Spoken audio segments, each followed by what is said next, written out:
Welcome to the news update on AFRICUNIA television, bringing you updates from the African scene, the foreign scene, and the world of sport. I am Deborah Ezeh. Many thanks for joining me.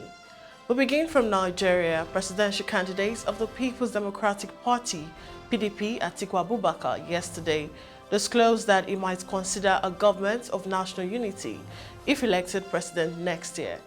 He said this was to help douse tension and untie the Nigerian people. The former vice president revealed this in a statement he personally signed.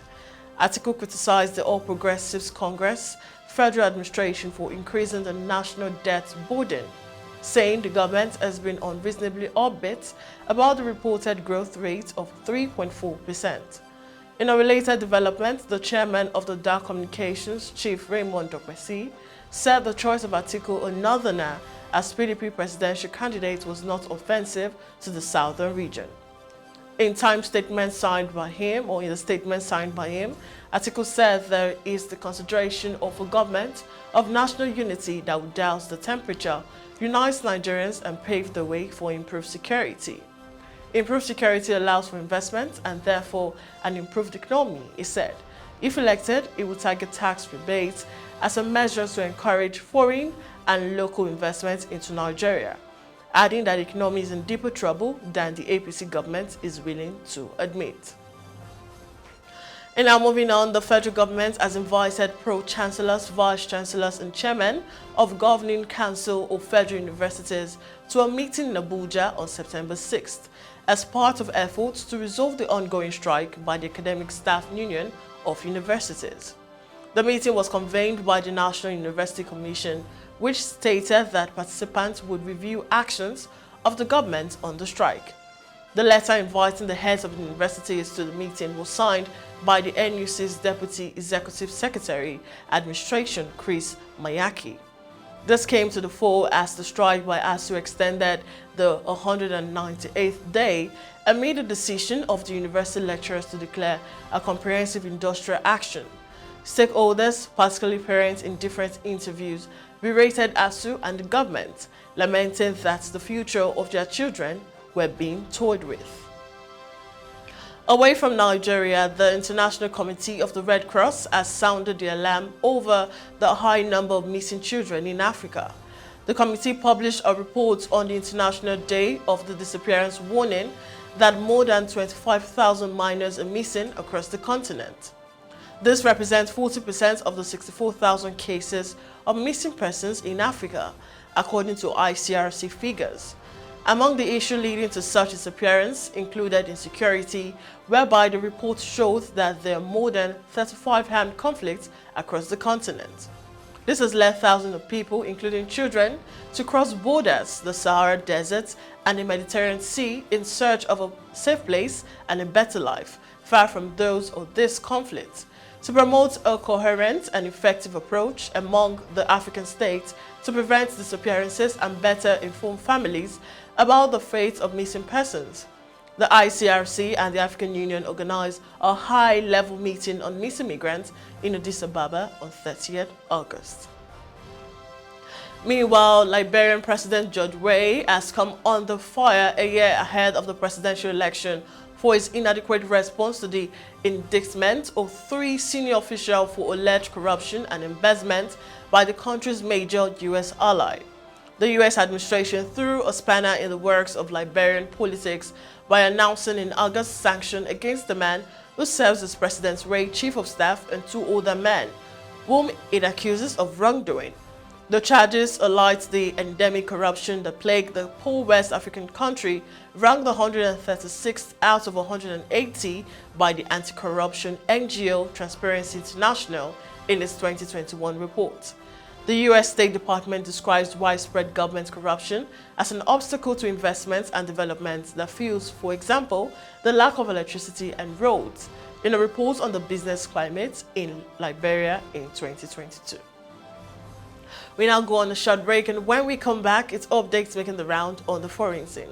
Do stay with me.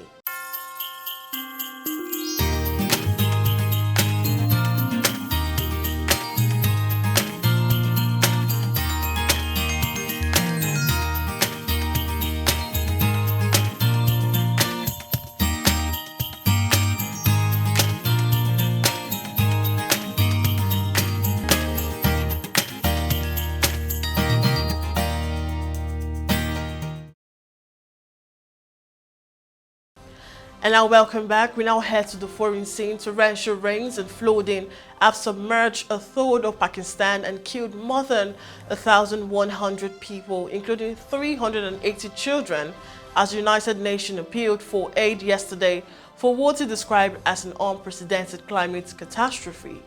Army helicopter plugged stranded families and dropped food packages to inaccessible areas as historic deluge triggered by unusually heavy monsoon rains destroyed homes, businesses, infrastructure and crops, impacting 33 million people, 15% of the 220 million strong South Asian nation.